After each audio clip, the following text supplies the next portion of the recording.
देखो इसमें क्या है 12.1 है। इसमें क्या बोला जा रहा है वो तो पता ही है आपको कि जब तक पाई का मान 3.14 ना बोला जाए आपको 22/7 लेना है, ठीक है। अब जैसे मैंने आपको सारे फॉर्मूले बता दिए, आप क्या करना है, देखो दो घनों जिनमें से प्रत्येक का आयतन कितना है 64 सेंटीमीटर के संलग्न फलकों को मिलाकर एक ठोस बनाया गया है। समझ गए? दो घन है, आपके पास दो क्यूब थे, आपने उन दोनों क्यूब को क्या कर दिया, जोड़ दिया। समझ गए? अब कैसी आकृति मिल बनी, आयताकार, सॉरी घनाभाकार बन गई। तो एक घनाभ मिल गया, ठीक है। अब बोल रहा कि इससे प्राप्त जो घनाभ है उसका आपको क्या निकालना है, पृष्ठीय क्षेत्रफल। बात समझ आई? आपके पास दो घन थे, आपके पास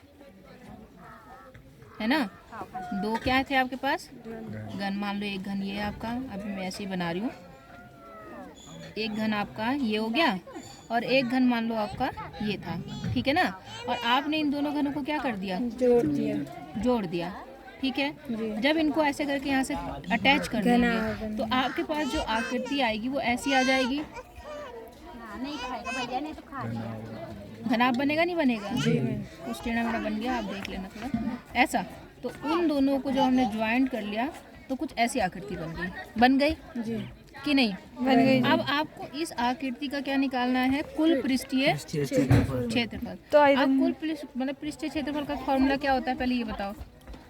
घनाभ का जी, हाँ वो होता है 2, याद ही नहीं करा तुम्हें, मैंने कहा था याद करना।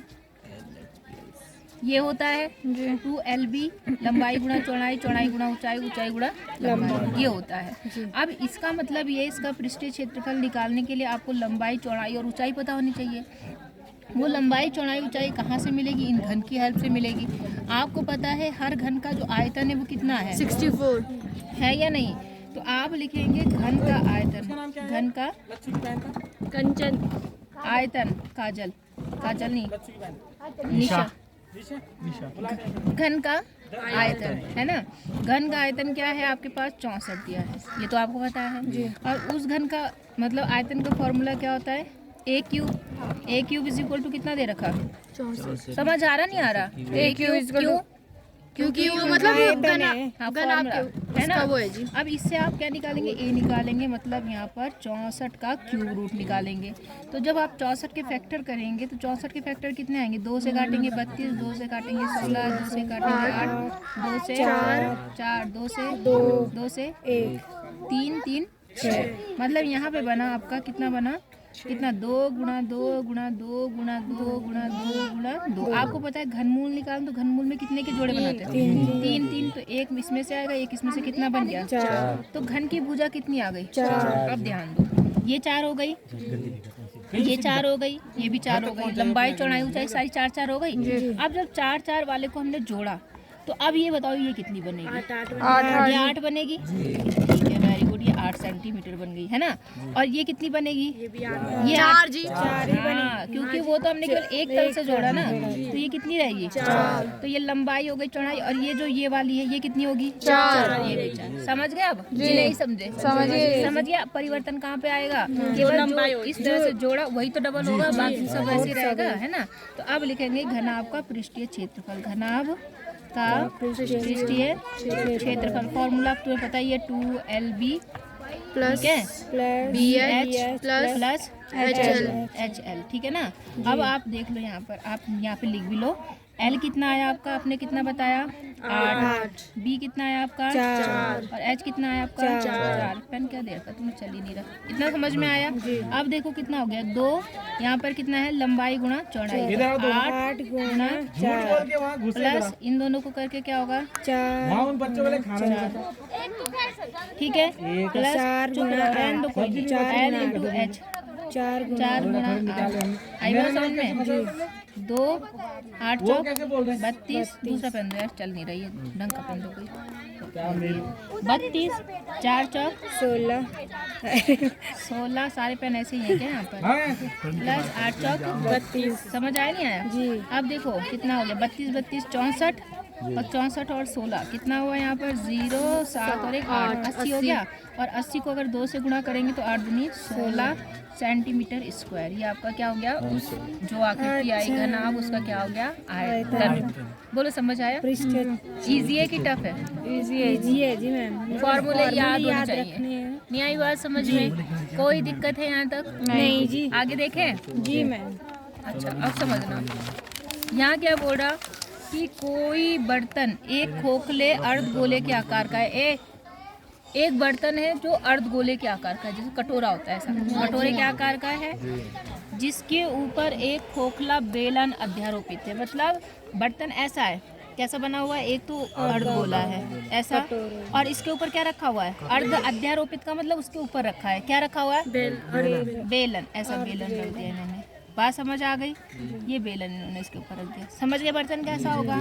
अच्छा अब क्या बोल रहा है, अर्धगोले का व्यास कितना है, 14 सेंटीमीटर। यहाँ से लेकर यहाँ तक 14 सेंटीमीटर है। कोई दिक्कत नहीं जी। इस बर्तन के पात्र की कुल ऊंचाई, मतलब इस पात्र मतलब बर्तन की कुल ऊंचाई कितनी है, 13 सेंटीमीटर। ये समझ आ गया आपको? इस बर्तन का आंतरिक पृष्ठीय क्षेत्रफल ज्ञात मतलब कीजिए। अंदर अंदर का, चाहे अंदर हो चाहे बाहर हो, तल तो एक जैसे होंगे। जी मैम। बेलन ऐसा होगा और कटोरा कैसा होगा, ऐसा होगा। अब इन्होंने जो कुल वक्र क्या बोला, आंतरिक पृष्ठीय क्षेत्रफल बोला, आयतन नहीं बोला है, तो वो क्या होगा आपको देखना है। तो आप मुझे बताओ बेलन का, पहले तो हम इसकी, चलो पहले लिख लेते हैं। इस बर्तन का मतलब जो बर्तन है आपके पास, बर्तन का पृष्ठीय क्षेत्रफल, आंतरिक का, आंतरिक भी लिख लो वरना आप कंफ्यूज होंगे। आंतरिक पृष्ठीय क्षेत्रफल दो बर्तन से मिलके बना है जी। कौन कौन से? और एक अर्धगोले से और एक बेलन। और एक बेलन का पृष्ठीय क्षेत्रफल और प्लस किसका, हाँ पिला दो, हाँ कितने का, किसका, अर्धगोले का, अर्धगोले। मतलब पहले हमने इसका निकालना है, फिर इसका फिर जोड़ देना है, बस यही करना है। अब इसका क्या फॉर्मूला होता है, बेलन का पृष्ठीय क्षेत्रफल बताओ, याद ही नहीं करा तुमने, 2 पाई आर एच। क्या होता है, 2 पाई आर एच। और जो ये होता है अर्धगोला, क्योंकि हम केवल इसका ये वाला भाग लेना है तो वो 4 का आधा हो जाएगा, 2 पाई आर एच। आई बात समझ में? अब देखो जरा ध्यान दो, अब देखो यहाँ पर क्या है, आर और एच पता होनी चाहिए। तो ये तो 14 दे रखा जी, तो ये भी कितना होगा, 14 का आधा कितना हो गया, 7। तो यहाँ ये भी 7 हो गया और ये भी 7 हो गया। रही बात बेलन की ऊंचाई की, अब टोटल ऊंचाई कितनी है, 13। और ये ऊंचाई कितनी है, हाँ कितनी है, 7, क्योंकि ये क्या है, त्रिज्या है ना। तो 13 में से 7 गया, कितना आया, 13 में से 7 गया 6। इसका मतलब ये जो ऊपर वाला बेलन है इसकी ऊंचाई कितनी हो जाएगी, नहीं आई बात समझ में? आप देखो फॉर्मूले मान रहे हो, 2 × 22/7, आर कितना है, 7 और एच कितना है इसका, 6 प्लस 2 पाई आर, और इसका भी वही है 7 गुणा, समझ गए? अब देखो इससे कट गया, इससे ये कट गया, इनसे इनको मत काट देना गलती से, प्लस चिन्ह होते बीच में तो केवल जो गुणा में होते हैं वही कटते हैं, समझे नहीं समझे? अब 22 दूनी 44, तो 6 से गुणा करा, 6 चौक 24, 6 चौक 24, 25, 26, कितना आया यहाँ पर, 264। प्लस इधर आ जाओ, यहाँ पर 44 गुणा 7, ठीक है, 7 चौक 28, 7 चौक 28, 29, 30, कितना आ गया, 3 8। अब इन्हें जोड़ लो, कितना, 8 4 12 का 2, हाथ से 1, 6 और 1 7, और यहाँ 5, कितना सेंटीमीटर क्यूब आपका उस बर्तन का आंतरिक वक्र पृष्ठीय क्षेत्रफल है। बोलो समझ आया नहीं आया? आया तो आप खुद ट्राई करो, पहले यहीं बैठो और करते रहो, और जो नहीं आता मेरे से पूछते रहो। इसमें स्क्वायर लगाना है क्यूब, सेंटीमीटर हमेशा क्षेत्रफल का जो होता है वर्ग सेंटीमीटर, वर्ग मतलब वर्ग सेंटीमीटर मीटर होगा या सेंटीमीटर के साथ 2, और जो आयतन होगा, आयतन हमेशा क्यूब में होगा या घन सेंटीमीटर होगा। बात समझ आ गई? अगर आयतन निकालना होगा तो क्यूब लगाना, और हाँ, अगर पृष्ठीय क्षेत्रफल यहाँ तो उसके लिए समझ गए, जो मात्रक होता है, समझे नहीं समझे? हो जाएगा तो बैठ के मेरे सामने लगा, क्वेश्चन नंबर आते ठीक है, नहीं तो फिर